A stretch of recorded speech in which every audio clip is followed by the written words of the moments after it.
नमस्कार, Sujas special bulletin में आपका स्वागत है। मैं हूं आपके साथ अभिलाषा गर्ग। भारत की विकास यात्रा में सहकारिता आंदोलन की भूमिका सदैव महत्वपूर्ण रही है।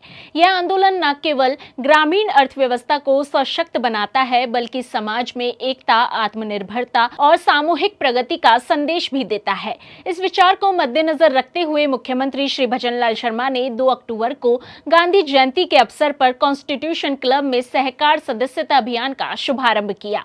इस अवसर पर मुख्यमंत्री श्री भजनलाल शर्मा ने कहा कि प्रधानमंत्री श्री नरेंद्र मोदी के नेतृत्व और केंद्रीय सहकारिता मंत्री श्री अमित शाह के प्रयासों से देश सहकार से समृद्धि की नई कहानी लिख रहा है।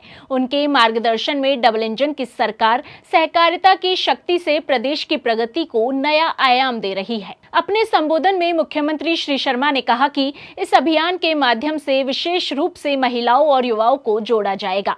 उन्होंने कहा कि लगभग 8,300 पैक्स स्तर पर शिविर आयोजित किए जा रहे हैं। साथ ही सहकारी समितियों की संख्या में 10% वृद्धि करने का लक्ष्य रखा गया है। उन्होंने कहा कि पैक्स विहीन 2,158 ग्राम पंचायतों में नवीन पैक्स और जिन ग्राम सेवा सहकारी समितियों के पास गोदाम बनाने के लिए भूमि नहीं है, उन्हें भूमि आवंटन का कार्य किया जाएगा। हमारी सरकार सहकारिता से जुड़ने वाली महिलाओं को प्रोत्साहित करने के लिए दलहन, मसालों आदि को भी इससे जोड़ने का प्रयास करेगी। इसी कड़ी में मुख्यमंत्री ने कहा कि सहकारिता में सभी व्यक्ति सामाजिक और सांस्कृतिक उद्देश्यों की पूर्ति के लिए मिलकर काम करते हैं। यह गरीब और मध्यम वर्ग के लोगों को आर्थिक सुरक्षा प्रदान करती है।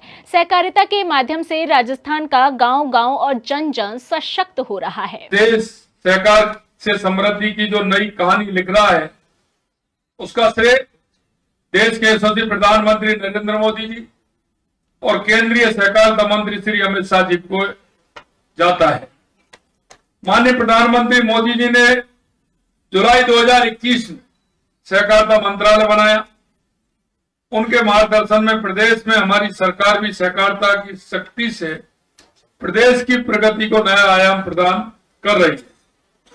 सहकारिता के माध्यम से राजस्थान का गांव-गांव और जन-जन सशक्त हो रहा है। भाइयों बहनों, सहकारिता से समृद्धि का जो संकल्प है वो अपने आप में निराला है। सहकारिता गरीब और मध्यम वर्ग के लोगों को आर्थिक सुरक्षा प्रदान करता है। सहकारिता में व्यक्ति सामाजिक और सांस्कृतिक उद्देश्यों की पूर्ति के लिए मिलकर काम करता है। सहकारी संस्थाएं लोकतंत्र सिद्धांतों पर आधारित होती हैं, जहां प्रत्येक सदस्य को के समान अधिकार और जिम्मेदारियां मिलती हैं। इसके लिए हम अधिक से अधिक लोगों को सहकारिता से जोड़ने के लिए सहकार सदस्यता अभियान चला रहे हैं। यह अभियान हमारा 2 अक्टूबर से 15 अक्टूबर 2025 तक चलने वाला है। यह अभियान राज्य के सभी जिलों में एक साथ संचालित होगा। मुख्यमंत्री श्री भजनलाल शर्मा ने कहा कि प्रधानमंत्री श्री नरेंद्र मोदी ने जुलाई 2021 में सहकारिता मंत्रालय की स्थापना कर इसे देश के विकास का एक महत्वपूर्ण स्तंभ बनाया और प्रधानमंत्री किसान सम्मान निधि योजना के माध्यम से केंद्र सरकार द्वारा किसानों को 6,000 रुपए हर साल दिए जाते हैं। प्रदेश में वर्तमान सरकार के कार्यकाल में 76 लाख से अधिक किसानों को अब तक 7,054 करोड़ रुपए से अधिक की राशि हस्तांतरित की गई है।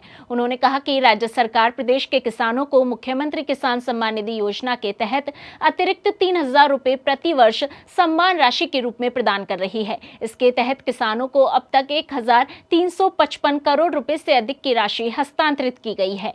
मुख्यमंत्री ने कहा कि केंद्रीय गृह एवं सहकारिता मंत्री श्री अमित शाह ने सहकार से समृद्धि के मंत्र को धरातल पर उतारने के लिए अनेक क्रांतिकारी कदम उठाए हैं। सहकारिता मंत्रालय ने पिछले 4 वर्षों में प्राथमिक कृषि ऋण समितियों, डेयरी, मत्स्य सहकारी बैंकों, चीनी सहकारी संस्थाओं और सहकारी शासन प्रणाली को सशक्त बनाने के लिए 100 से अधिक पहले की है। इस अभियान में 5 विभागीय गतिविधियां प्रमुख रूप से आयोजित की जा रही हैं। हमारा विशेष ध्यान युवाओं और महिलाओं को सहकारी समितियों से जोड़ना पर है, क्योंकि हम जानते हैं कि जब तक हमारी युवा शक्ति और महिला शक्ति सहकारिता आंदोलन से नहीं जुड़ेगी, तब तक सहकार से समृद्धि का विजन साकार नहीं हो सकता। हमने सहकारी समितियों की संख्या 10% वृद्धि करने का लक्ष्य रखा।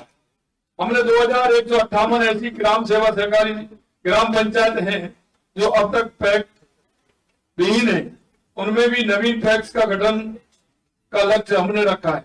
जिन ग्राम सेवा सहकारी समितियों के पास गोदाम बनाने के लिए भूमि नहीं है, उन्हें भूमि आवंटन का कार्य भी आगे किया जाएगा और उनको भूमि एक्वायर करके उसको भी ली जाएगी। मुख्यमंत्री का यह प्रयास सहकारिता के विस्तार की दिशा में एक सशक्त और दूरदर्शी कदम कहा जा सकता है।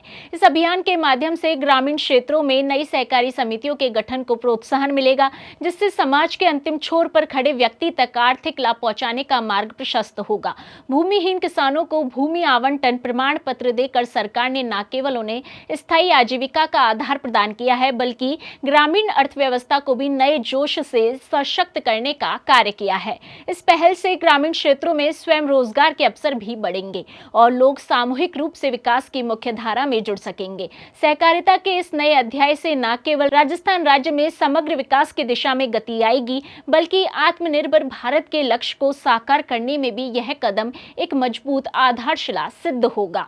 सुजस स्पेशल बुलेटिन में आज के लिए इतना ही। फिर होगी आपसे मुलाकात, तब तक के लिए नमस्कार।